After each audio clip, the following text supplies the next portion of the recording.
Reclaiming Catholic Intimacy, formerly Charting Toward Intimacy, covers mature topics. Listener discretion is advised. If you are struggling with your sex life, there's no if, there's no maybe. Like, you are responsible in one way or another, right? And you might not want to hear that.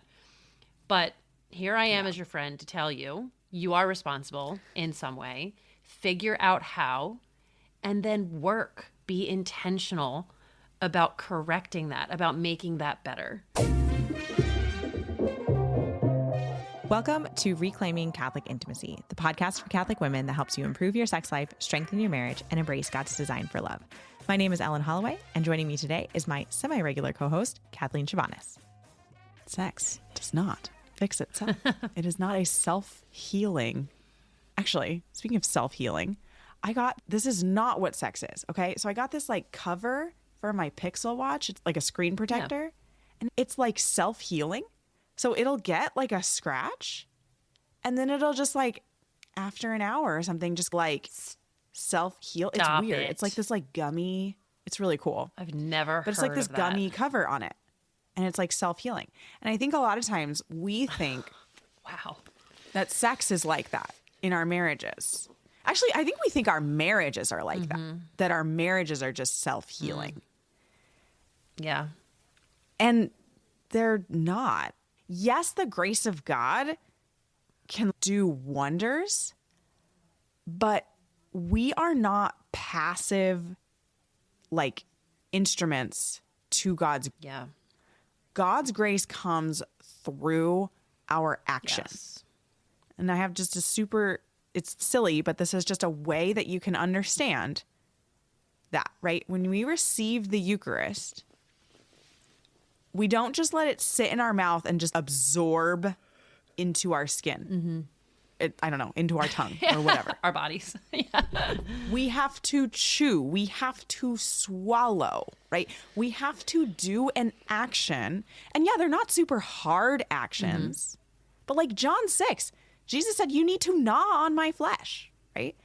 Like, it's not a passive reception of Jesus in the Eucharist. Yeah. And that is like how we are God's instruments and hands and feet in the world, is that we are not these passive instruments. And so particularly in marriage. Yeah. No, it's like, you ever hear the saying, like, pray like everything depends on God, but work like everything depends on you. That's like exactly it. Like, you just need the both and. You need that total abandonment to God and that trust and that abandoning to prayer. But then at the same time, there's so many like analogies and stories I can think of this example, right? Like the guy who like the flood was coming and he was like praying to God to save him, and 3 boats come by and he says, God's going to save me. It's like, we can't just sit there and wait for something to happen, right? You're exactly right. Like, it takes action. It takes work. And I would say that particularly in our marriage, to just be passive is a very dangerous game to play, right? Very dangerous. Because we've said it on here before, but there's such a spiritual battle happening over every single faithful Catholic marriage. Like, you can pretend it's not there, but it's absolutely there. So to have some issues or some problems or some disagreements that you're just really struggling to get through, and to just sit there and pray without doing works to be intentional about trying to fix it. Oh boy. And that's not to discount the power of prayer, right? Like, obviously God can do anything. Prayer is very powerful, but you have to have both. I'll put on my NFP instructor hat, right? I always teach about the balancing effects of like estrogen and progesterone, right? Like, you have to have both. You can't just have one or the other, right? Because just having one of them is not going to help you. It's not going to help you live a healthy life. Your body's not going to be healthy. You're not getting all those benefits, right? You have to have the effects of both estrogen and progesterone at healthy levels. In the same way, you have to have both prayer and works. We can't just sit and rely on one. Absolutely. And so the way that I see this cropping up is two kind of big camps. And you might identify yourself in one of these camps, or maybe both. Yeah, maybe. So one camp is the like, well, we're just in a really hard season right now. And that's why sex is hard. And once we're out of this season, sex won't be hard anymore. So I see this a lot with parents of young kids. So it's, oh, we just have a baby right now. I'm just postpartum right now. Like, sex will be better once I'm not postpartum. It gets harder with toddlers. Oh, we have one young kid right now. It'll just be easier when the kids are older. Oh, it gets a lot harder to have private time when you have older kids. Yeah. Oh, yeah. We're just like so busy with like school drop-offs and stuff. And like, it'll be fine. Like, once the kids aren't in school. What is that, 10 years from now? Yeah. Like, I see this so much. And it might not be the kids thing. Like, it's just this like, oh, we're just in this really busy season of work. But if you're saying that, if you're like, oh, we're just in this busy season, one, I would only give you permission to say that if you have a very clear timeline of when this season is going to end and things are going to substantially change in your life. Okay. So let's say that your husband works contract work for the government and he has a huge contract that he is working on for the next 3 months and he is just not home. You are allowed to say, when this season is over, things will probably be better because you literally know when that season is going to end. But so often we're like, oh, when I'm out of postpartum. When am I even out of postpartum? My baby's 18 months old. I still feel like I'm postpartum. I don't know. I'm still nursing him. Yeah.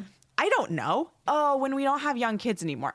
When is that? When do they change from being a young kid to an old kid? I don't know when that point is. If you cannot define the point, you cannot use that excuse. But then also, even if you're in one of those seasons, like just because the season ends does not make everything better. Yeah. Because it's hard right now for more reasons than just the season. The season might be adding an element to it, right? Having a baby adds an element to difficulty with sex. Having young kids adds an element to it. Having very little time adds an element to it. But there's something deeper that needs work. And you can absolutely work on that right now in whatever season you are in right now. Yeah. And then the other thing that I want to say on this. So if you're like, okay, yeah, but I have a super defined season. I can tell you exactly when it ends. But you tell me that season is 5 years from now or 10 years from now? No. You cannot just sit back and go, our marriage is just going to be hard for the next 5 years. It's just going to, our sex life is just going to suck for 10 more years. No. Yeah. You can't do that. Your marriage deserves so much better than just being like, oh, it's just gonna be crappy for 5 more years. That's a long time. Yeah. Don't do that. And to yourself. I'll say too that the danger in doing that is that I know, classmates that I went to like grade school with, and I know their parents, like we all got older and went into like college and then graduated and became adults. Those parents realized that they no longer have their kids to focus on, and they no longer really knew each other. They had like very little in common. They hadn't been intentional about feeding their marriage during those hard times, like during those seasons. Because let's also remember, our marriage is our number one vocation, right? Like we have a duty to our spouse before we have a duty to our kids. This was a podcast episode a few weeks about that you have things rightly ordered. Yeah. That God goes first, your husband, your vocation, then your kids. Like your kids don't come before your husband. And listen, this isn't me preaching at you because I am in this place all the time, right? Where it's like you're trying to do so much for your kids and you realize that the time you have with them is fleeting, right? Like it's not going to be forever. And so you really try to just give as much as you can, but then you realize your husband's being caught in the crossfires, right? Like your ship's passing in the night because you're trying to do all of these things and you really struggle to prioritize it. That's a real thing. That is a thing that I experience, right? So to have to remind yourself that, okay, I am putting my kids before my husband now. That's a reality check that you can easily just give yourself, right? And then, okay, what changes can we make so that I switch up my priorities? I put my husband before my kids. I'll tell you something that we did this year, which has been very hard for me, very hard. And it was my husband's idea. And he came up with this idea like a couple years ago. And I was like, heck no. But I had to face this reality that, shoot, like I am giving my kids, I am making them the higher priority than my husband. And so I had to just go with this. We took an extracurricular sabbatical. Love it. Everyone should do it. Here's what I'll say. My oldest has been so good about it, but she has not been happy about it. Like she's the one, we chose one thing. They could keep up with one thing, and it's been horseback riding, and it's one night a week, and that's it. That's all we do this year. But she's the dancer, right, who is at the studio like 3 to 4 days a week. My other kids they haven't found like a thing that they really love like she has. But still, with 1 out of 5 kids being at a dance studio 3 to 4 days a week, plus horseback riding another day, that's like most of your week, right? Yeah. It's totally crazy. I will say that it's been so good in just giving us rest and giving us that time to really focus, be more intentional, just to even have more family time, like with the kids, aside from just our time. But anyway, so that's the point, is there is a change that you can make. It may not be a change. It's a hard one. Yeah, it may not be a change you want to make, but even if it's a temporary change to refocus on your spouse and your marriage and your sex life, right? The other thing we had to do recently is I had to say, you know what? I know I've said in the past, like midday sex is no-go for me. But here's the thing. I'm exhausted at the end of the day. I think we might need to start just like having some midday sex, like figuring that out. I love that you said that, Kathleen, because that is so important. We should do an episode about changing your mind about things. We can do that, Because something like that happened to me a little more recently. Is like a couple of years ago, I just flat out was like, you cannot initiate past 9 p.m. You cannot. Oh, see, I said you cannot do it in the middle of the day. Oh, I was like, never, ever. Don't even try. Really similar. We had some similar things going on. Yeah. But mine was like past 9 p.m. because I was just like, no. Like, I'm not getting enough sleep. It's not working. And like, it has really lately. And it's not as big of a deal. And I'm doing a better job, like, managing my sleep. And it's just like, we just have to remember that things change. But that's another episode, because let's talk about the other camp. And this one, look, we're like halfway through the episode now. And now I'm talking about the one that I see more often, which I think is more problematic, is the camp of sex shouldn't be hard. I shouldn't have to deal with this. It is not my fault. This is actually a really big camp. Like, any of these thoughts fall into this camp. It's not my fault. Something is up with my husband. My husband needs to change. Something must be wrong with my hormones. I need to get those checked. Guess what? There's nothing wrong with your hormones. Most likely. I yelled at you. What is that movie? He's Just Not That Into You. Like, the whole movie, there's like this ongoing theme of you are not the like 1% who has the like fairy tale story. Yeah. Seriously, go watch that movie and just have Ellen. Ellen is telling you every time that all the ladies are like telling these fanciful stories.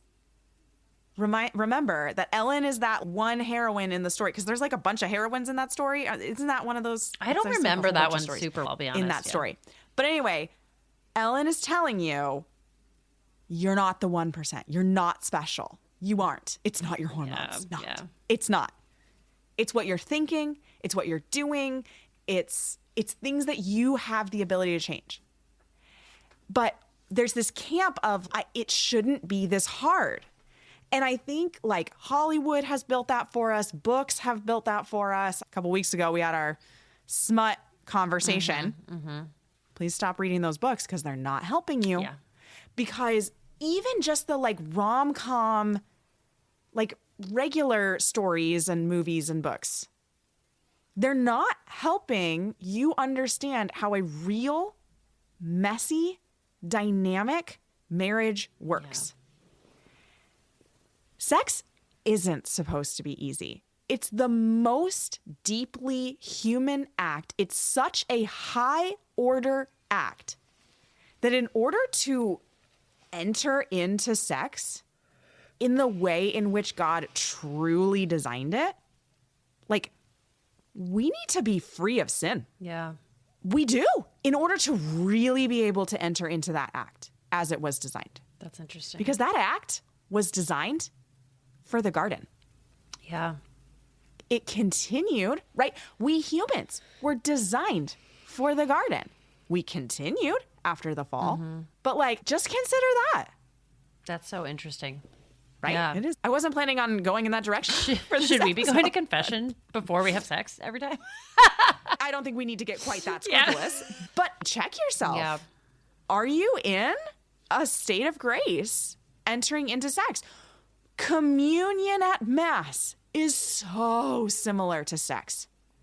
It's so similar. We have one person entering the other, like, to become, the other person becomes partially them. Like, guys, that's sex, right? Our husband enters into us. We become one with each other. That's what happens in communion. Yeah. Yeah, you probably should be in the state of grace. I mean, you should be in the state of grace for any action that you're doing. If you're not in Ideally, the state of grace, go run to confession. Run. Yeah. Run now. But yeah, I think that's something really important to consider. And that's why, like, sexual sin can be so damaging to our lives, is because we're actively sinning in this really high order act. It would be like receiving the Eucharist and being like, I do not believe, but then like eating the Eucharist. Yeah. Right? That's mortal sin. And like, we got to be serious about sin. Like, it is a big deal. Yeah. It is. But let's go back to this camp, because I think we got a little on. We tend to do that sometimes. Go to confession. go to confession, everybody. We just so often think it shouldn't be something that I need to do.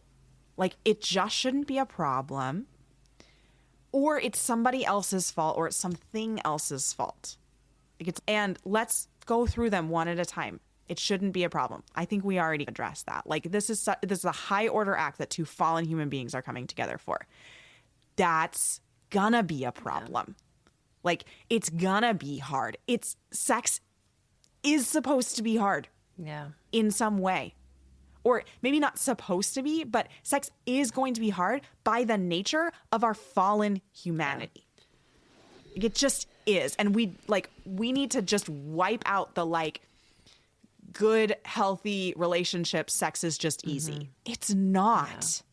Like, good, healthy. Just think about like all those people who have these healthy marriages at 70 years old, and then they're like on an interview and it's, what helped your marriage stay together? And it's like, we learned how to fight well together. We communicated about the hard things. We recognized that marriage was really hard, right? Like, the same goes for sex. Yeah. Sex is hard, and we just need to recognize that and be willing to then work for it, because it's worth it. It's hard, but it's worth it. Just like literally, like, just like lifting weights or training for a marathon. It is so hard, but it is worth it, because you become stronger, because you become more in shape, because you lose weight, because you're able to do things, because you have more longevity. Like, all of those things apply. Yeah, no, you're absolutely right. There's just an intentionality that has to be intended, right? Like, from the day one. They say, oh, marriage isn't 50-50, it's 100-100, right? It's just, you're like, each spouse has to give 100% every time. There is an intentionality that's required. If your sex life isn't what you want it to be, what it ought to be, right? If it's not in a good space, you have to be willing to accept accountability for one reason or another. Maybe you don't know how, and that's fine. Do that digging, have those hard conversations, figure that out. Maybe it's just easier to see it as your husband's fault versus yours. But have those conversations, understand his perspective, and then take accountability for the things that you might be contributing, and probably are, right, to the fact that this isn't what you want it to be. It's 100% and 100%. It cannot just be all on one person. So find out, because here's the thing. Excellent transition. Yeah, here's the thing. If you are struggling with your sex life, there's no if, there's no maybe. Like, you are responsible in one way or another, right? Kathleen has been very responsible for the hardships in her sex life, 100%. And you might not want to hear that. But here I am as your friend to tell you, you are responsible in some way. Figure out how, and then work. Be intentional about correcting that, about making that better. And then your husband has to have the same approach, right? It's not, oh, it's all on me now. No. Well, but let's talk about that. Let's talk about that, though. Yes, ideally, your husband does have the same approach. But here, let's go to the second point. Yeah. Because I see this a lot of, it's my husband's fault. He's being selfish. He's not doing this. He's not doing that. Sure, those might be true. Mm-hmm. It might be true that your husband is being selfish. It might, I don't know. Yeah. I don't know your marriage. I'm not in it. But that doesn't matter. Yeah. Because you are called to give 100%. When you got married, you vowed to love, not to be loved. Go look at your vows. Yeah. You did not vow to be loved. You vowed to love. That means you need to give 100% no matter what your husband is giving. Yeah. No matter what. It doesn't matter. Because, he probably is at fault because he is also a fallen human being. Unless you are married to Jesus Christ, your husband is at fault in some degree. Yeah. But you are at fault. And there are 100 things you can change to improve your sex life. And this is what is happening. As we're recording this right now, I'm on the tail end of my current 8-week group coaching course with my ladies. And we started out and so many of them were like, this is going on in my marriage and my husband's this and my husband's that. And now we're at the tail end and they're like, oh my gosh, I changed how I thought about sex. I changed the way that I was approaching these conversations and things are so much better. Yeah. Because there is so much we can do without our husbands doing anything that can wildly improve our sex lives. And that is really ultimately the point. That, like, you can't change your husband. You can request that he do different things. You can create boundaries for yourself of, hey, I do not like it when you initiate that way. And I will say no, right? If he initiates with a boob hump, you'd be like, no. That's not an appropriate way to initiate sex with me and I don't like it. And you can hold a boundary and you can say, no, I do not respond to that. So you can request your husband act differently and you can hold boundaries, but you cannot make him do anything. Yeah. But you can change yourself and you can make you do a whole lot of things. My husband is king of that philosophy. Of the boob hump? No. Oh my gosh. Listen, he loves that, but I think that's a pretty firm boundary that I've held successfully. No, he is king of that philosophy that I can only control myself. I cannot control anybody else. And that has even come into play in our struggles in our sex life, right? I can only control myself. I cannot control you, how you're feeling, what you're doing. Only myself. Mm-hmm. And I will say that when he's done that, when he's done the work and given the 100%, regardless of me, I see it and it's inspiring. Yeah. You see it and then it's, wow, he's being so good to me right now. I want to be that good to him. Like it becomes this this giving and receiving that just like the Trinity a little bit, right? Just be out of inspiration in one spouse just taking the initiative. Yeah. I'm seeing that with one of my students in my 8-week program is she's really dug up a lot of some things that happened early on in their marriage that just weren't ideal. Yeah. And she brought them up to her husband and then she's just been doing work on herself on these issues and just really processing what happened and how she really feels about it and where she can move on from that. And her husband has seen this and he has started to adjust the way he talks to her in relation to this thing that happened. And it's just beautiful. Yeah. But she never required him to change. She recognized, wow, okay, there were some issues, but there's a whole lot of things I can fix before anything else gets fixed. And her husband just saw that and is now changing himself, right? That's the power of taking 100% responsibility. Right. Is that suddenly things really start changing overall. Okay, in the last couple of minutes, let's talk about the last category. Oh, yeah, there's a third. There were three in this camp of like blaming something external. And most often it's hormones. Right? Oh, it's just my hormones. That's why I don't desire sex. It's just my hormones. That's why I can't achieve pleasure. It's just my hormones. It's really not. It's probably because you're not getting enough sleep. And if you are getting enough sleep, it's probably because you're not getting quality sleep. And just go ChatGPT this. How do I make sure I get quality sleep? It's simple things, guys. It's turning off the screens 2 hours before bed. It's turning lights off before bed. It's making sure that like we're doing something relaxing. It's putting together a bedtime routine. It's making sure that our environment is calming. It's training our kids to sleep on their own if we need to do that. And that doesn't mean making them cry it out. Training, like, I feel like sleep training has gotten such a bad reputation. Right? Like, sleep training is literally just teaching your kids how to sleep. And you could teach your kids how to do that without doing something against your own values. Okay? It's simple stuff, guys. Simple, but like sometimes hard to do. It's hard decisions to make, right? It's hard to turn the screens off. It's hard to not watch TV at 8 p.m., right? It might be going to bed earlier. And if it's not sleep, if you're like, wow, I really get excellent sleep, then it's probably nutrition. Yeah. You're probably not getting enough protein. You're probably not eating healthy enough. Probably eating too many packaged things. Again, it's simple stuff, but we all just were like, it's my hormones. It's not. It's really not. It's the food you're eating. It's the sleep you're getting. And then the last one is stress. Yeah. It's how we're managing our stress. Yeah. And you can learn tools on how to manage stress. And it's hard. It's really hard to manage stress, but you can learn how to do it. And if you have an A+ in all three of those categories, your sex life is going to be monumentally better. Monumentally better. This is a hill Ellen is willing to die simple. on. I am so willing to die on this hill. So willing to die. Yeah. I'm not kidding. If you do all of those things for the next 30 days, come back to me and tell me your sex life isn't better.